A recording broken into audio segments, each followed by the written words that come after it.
ভাবুন তো, নীল আকাশের বিস্তারে ভেসে বেড়াচ্ছে এক অদৃশ্য শক্তি, যার উপস্থিতি কাঁপিয়ে দিচ্ছে বিশ্বের পরাশক্তিগুলোকে। আকাশে শব্দহীন গতিতে চলা এই ড্রোনটির কোনো ধোঁয়া নেই, কোনো চিহ্ন নেই, কিন্তু এর ছায়া পড়লেই শত্রু ঘাঁটিতে শুরু হয় আতঙ্ক। সেন্সরগুলো কাজ করে নিঃশব্দে, ক্যামেরা ঘুরে যায় হাজার কিলোমিটার দূরের লক্ষ্যবস্তুতে। আকাশে ভেসে থাকা এই অদ্ভুত আকৃতির বস্তুটি দেখলে প্রথমেই মনে পড়ে যায় মার্কিন যুক্তরাষ্ট্রের কুখ্যাত B-2 বোম্বারের কথা। একটি বিমান যা অদৃশ্যতার জাদুতে শত্রুপক্ষের চোখে ধুলো দিয়ে আঘাত হানতে পারে। কিন্তু আজ আমরা যেটি দেখছি সেটি কোনো বোমার নয়, এটি এক ড্রোন, যার নাম RQ-170 স্টেলথ ড্রোন। এই ড্রোনটি তৈরি করেছে যুক্তরাষ্ট্র এবং বলা যায় এটি লকহিড মার্টিনের গবেষণাগারে জন্ম নেওয়া এক প্রযুক্তির বিস্ময়। এটি পঞ্চম প্রজন্মের এক উন্নত নজরদারি অস্ত্র, যার নকশা ও ক্ষমতা এতটাই নিখুঁত যে অনেকে একে আকাশের অদৃশ্য সেনা বলে থাকেন। এর কোড নেম 35092A, যদিও এর প্রকৃত কার্যক্রম ও নকশা আজও রহস্যে মোড়া। বলা হয় এর নির্মাণশৈলী ঠিক B-2 বোম্বারের মতোই, স্টিলথ কাঠামো, শব্দহীন গতি এবং রাডারের চোখে অদৃশ্য হয়ে থাকার সক্ষমতা। মার্কিন প্রকৌশলীরা এমন এক প্রযুক্তি ব্যবহার করেছেন যা একে সাধারণ ড্রোনের বাইরে নিয়ে গেছে। এটি কেবল আকাশে ওড়ে না, বরং আকাশের ছায়ায় মিশে যায়। এই সেন্সর ও ইন্টেলিজেন্স সিস্টেম এতটাই উন্নত যে এটি দূর থেকে শত্রুপক্ষের গতিবিধি পর্যবেক্ষণ করতে পারে, এমনকি ঘাটির গভীরে প্রবেশ করেও তথ্য সংগ্রহে সক্ষম। আর এই কারণে সামরিক ইতিহাসে RQ-170 স্টেলথ ড্রোনের আবির্ভাবকে বলা হয় এক নতুন যুগের সূচনা, যেখানে যুদ্ধক্ষেত্র আর শুধু দৃশ্যমান অস্ত্রের লড়াই নয়, বরং অদৃশ্য প্রযুক্তির আধিপত্যের প্রতিযোগিতা। এই ডকুমেন্টারিতে আমরা জানব কিভাবে জন্ম নিয়েছিল এই রহস্যময় ড্রোন, কেন একে বলা হয় দ্য বিস্ট অফ কান্দাহার, আর কিভাবে এটি বদলে দিয়েছে আকাশ যুদ্ধের নিয়ম। এর প্রধান উদ্দেশ্য ছিল অত্যন্ত স্পর্শকাতর। বিশ্বের বিভিন্ন দেশের আকাশ প্রতিরক্ষা ব্যবস্থাকে নিপুণভাবে ফাঁকি দিয়ে তাদের বিমান সীমার গভীরে প্রবেশ করে নির্বিঘ্নে নজরদারি চালানো। এটি এমন এক সামরিক উপকরণ ছিল যা দেশের গোপনীয়তা ও সামরিক নিরাপত্তার জন্য এক ভয়াবহ হুমকি হয়ে দাঁড়াতে পারত। 2007 সালে যখন এটি প্রথমবার আলোর মুখ দেখে, সামরিক বিশেষজ্ঞরা এর ক্ষমতা দেখে রীতিমতো স্তম্ভিত হয়ে গিয়েছিলেন। এর প্রথম পরীক্ষামূলক ব্যবহার শুরু হয় আফগানিস্তানের রুক্ষ ও বিপদসংকুল ভূখণ্ডে, যেখানে মার্কিন সামরিক বাহিনী এর নজরদারি ক্ষমতাকে কাজে লাগিয়ে বহু গোপন অভিযান পরিচালনা করেছিল। আফগানিস্তানের সফল অভিযানের পর এই ড্রোনটিকে দক্ষিণ কোরিয়ায় স্থানান্তরিত করা হয়। এর মূল লক্ষ্য ছিল এক কঠিন প্রতিপক্ষ উত্তর কোরিয়া। কিম জং উনের নেতৃত্বে পরিচালিত উত্তর কোরিয়ার পরমাণু কর্মসূচি নিয়ে আন্তর্জাতিক মহলে তখন ব্যাপক উদ্বেগ ছিল। এই RQ-170 ড্রোনগুলি নীরবে উত্তর কোরিয়ার আকাশ সীমায় প্রবেশ করে, তাদের গোপন পরমাণু কেন্দ্র ও সামরিক স্থাপনার উপর সতর্ক নজর রাখছিল। বলা হতো কিম জং উনের প্রতিটি পদক্ষেপ, প্রতিটি পরমাণু পরীক্ষা, প্রতিটি সামরিক মহড়া এই ড্রোনের চোখ এড়িয়ে যেতে পারত না, যা আমেরিকার জন্য এক অমূল্য গোয়েন্দা তথ্যের উৎস হয়ে উঠেছিল। এরপর এর নজর পড়ে পাকিস্তানের দিকে। মার্কিন যুক্তরাষ্ট্র এই অত্যাধুনিক ড্রোনগুলোকে পাকিস্তানের অভ্যন্তরে ব্যাপকভাবে ব্যবহার করেছিল। এর সবচেয়ে বিখ্যাত এবং সফলতম অভিযান ছিল ওসামা বিন লাদেনকে খুঁজে বের করা। বছরের পর বছর ধরে বিশ্বের সবচেয়ে আকাঙ্ক্ষিত সন্ত্রাসের অবস্থান নির্ণয় করতে ব্যর্থ হচ্ছিল পশ্চিমা গোয়েন্দা সংস্থাগুলো। কিন্তু যেহেতু এটি পঞ্চম প্রজন্মের একটি স্টেলথ ড্রোন, পাকিস্তানের অত্যন্ত শক্তিশালী আকাশ প্রতিরক্ষা ব্যবস্থা, তাদের অত্যাধুনিক রাডার এবং নজরদারির যন্ত্রগুলিও এই ড্রোনটিকে শনাক্ত করতে পারেনি। পাকিস্তানের আকাশ সীমায় এটি যেন এক অদৃশ্য শিকারীর মতো বিচরণ করছিল। নীরবতা আর নিপুণতার সাথে লাদেনের গোপন আস্তানা খুঁজে বের করার ক্ষেত্রে এই ড্রোনটির ভূমিকা ছিল অপরিসীম। শেষ পর্যন্ত এই ড্রোনের দেওয়া সুনির্দিষ্ট তথ্যের ভিত্তিতে মার্কিন সামরিক বাহিনী পাকিস্তানের অভ্যন্তরে লুকিয়ে থাকা লাদেনকে খুঁজে বের করে তাকে নির্মূল করতে সক্ষম হয়েছিল। এটি ছিল RQ-170 সামরিক সক্ষমতার এক জ্বলন্ত প্রমাণ, যা বিশ্বকে অবাক করে দিয়েছিল।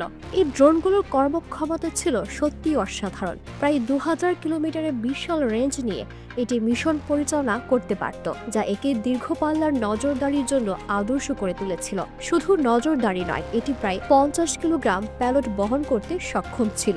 যদিও প্রাথমিকভাবে এটি নজরদারির জন্য ব্যবহৃত হতো, এর আরেকটি গুরুত্বপূর্ণ বৈশিষ্ট্য ছিল এর দীর্ঘস্থায়িতা। এটি একটানা 10 ঘন্টা পর্যন্ত আকাশে উড়তে পারত, যা ঘন ঘন জ্বালানি ভরার প্রয়োজন কমিয়ে এনেছিল এবং দীর্ঘ সময় ধরে লক্ষ্যবস্তুর উপর নজরদারি চালানোর সুযোগ করে দিয়েছিল। উত্তর কোরিয়া এবং পাকিস্তানের আকাশ সীমা এই ড্রোনগুলোর অভূতপূর্ব সাফল্যের পর মার্কিন যুক্তরাষ্ট্র আত্মবিশ্বাসী হয়ে ওঠে। তারা সিদ্ধান্ত নেয় যে এবার তারা ইরানের পরমাণু গবেষণা কেন্দ্রগুলোর উপরেও একই ধরনের নজরদারি চালাবে। ইসরায়েলও এই পরিকল্পনায় পূর্ণ সমর্থন জানায়, কারণ ইরানের পরমাণু কর্মসূচি তাদের নিরাপত্তার জন্য এক বড় উদ্বেগের কারণ ছিল। অর্থাৎ এবার ইরানের পরমাণু কেন্দ্রগুলোতে নজরদারি চালানোর জন্য মার্কিন যুক্তরাষ্ট্র ও ইসরায়েল যৌথভাবে পদক্ষেপ নিতে শুরু করে। তাদের ধারণা ছিল পাকিস্তান উত্তর কোরিয়ার মতোই ইরানও তাদের এই অদৃশ্য প্রযুক্তিকে রুখতে পারবে না।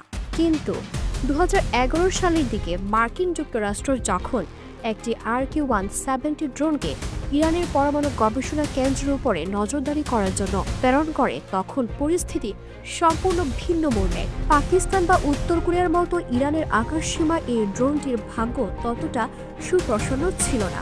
ইরানের সামরিক বাহিনীর প্রতিরক্ষা ইউনিট, যা নিরন্তর মার্কিন নজরদারির বিষয়ে সতর্ক ছিল, তারা তাদের অত্যাধুনিক ইলেকট্রনিক ওয়ারফেয়ার প্রযুক্তি ব্যবহার করে ড্রোনটিকে জ্যাম করে দেয়। এটি ছিল এক অভূতপূর্ব পদক্ষেপ যা মার্কিন গোয়েন্দা সংস্থাকে হতবাক করে দেয়। ইলেকট্রনিক ওয়ারফেয়ারের সফল প্রয়োগের ফলে মার্কিন ড্রোনটি তার স্বয়ংক্রিয় নিয়ন্ত্রণ হারিয়ে ফেলে এবং ইরানের প্রতিরক্ষা বাহিনী সফলভাবে ড্রোনটিকে অক্ষত অবস্থায় ইরানের মাটিতে একটি সামরিক ঘাঁটির কাছে অবতরণ করাতে সক্ষম হয়।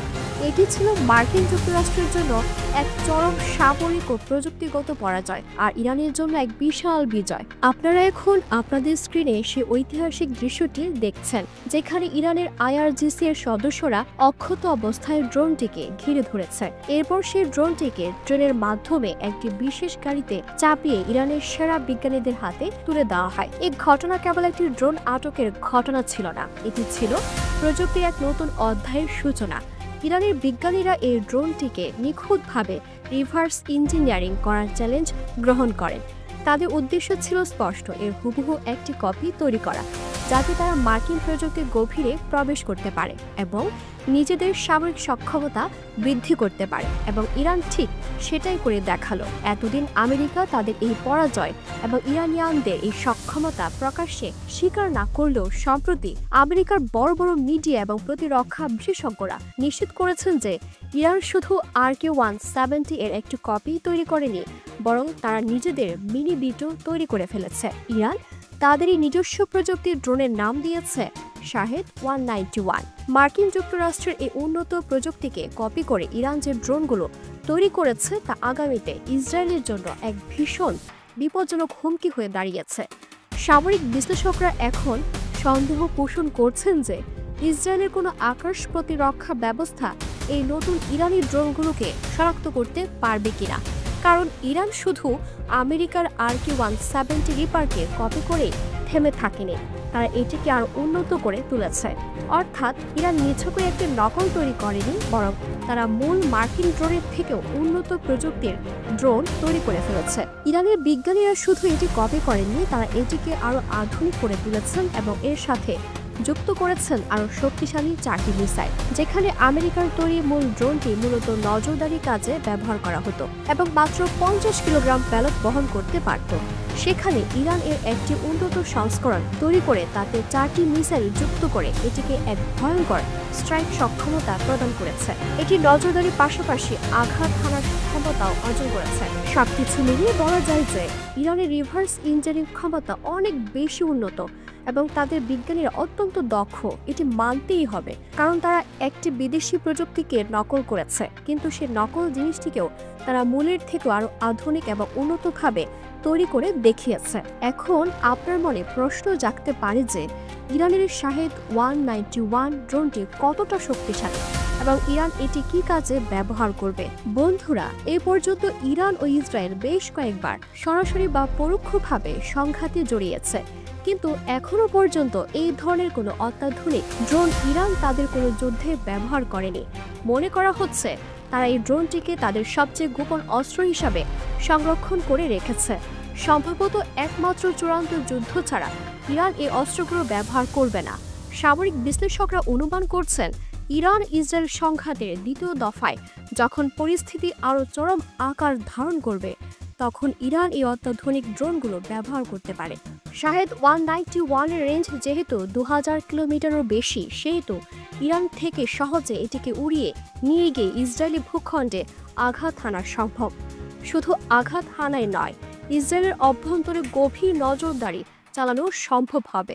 অর্থাৎ এটি ইরান থেকে উড়ে গিয়ে ইসরায়েলের উপরে নজরদারি করে পুনরায় নিরাপদে ফিরে আসতে সক্ষম হবে।